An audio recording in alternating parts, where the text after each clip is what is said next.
restraint and responsibility should be shown, and a more rounded view of who is at risk in the UK. Question Time on BBC One on Thursdays is no stranger to controversy, and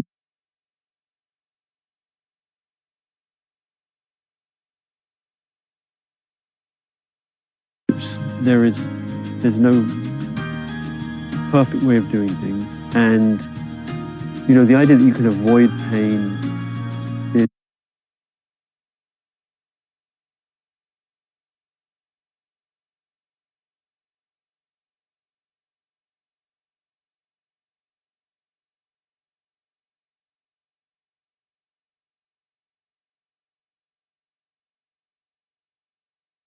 married to somebody of Italian birth, now a British citizen, who has worked for the NHS for a number of years. I found it very offensive, and in fact I thought it almost bordered on hate speech.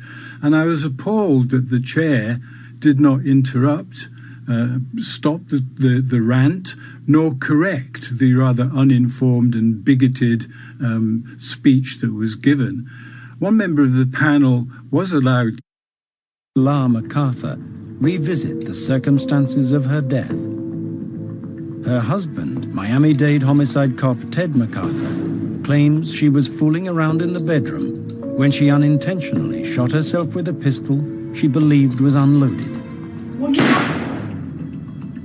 2 minutes later, he called 911, moved her body to the floor, and began CPR.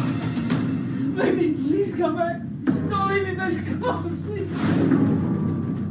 But when forensic officers study how much blood soaked into the bed, Ted's account begins to crumble. The sheets are saturated with almost 1/3 of the blood in Pilar's body. Our expert was able to weigh the blood and know exactly the cc's of blood that were present outside of her head. And it was a lot of blood. For this much to bleed out takes time. Pilar must have lain on the bed for much longer before Ted pulled her onto the floor. The time interval was inconsistent with what he gave. Although you do bleed profusely, she bled out. And that's hard to do within 2 minutes, Stiff skin. Aveeno with naturally active triple oat complex moisturizes and soothes for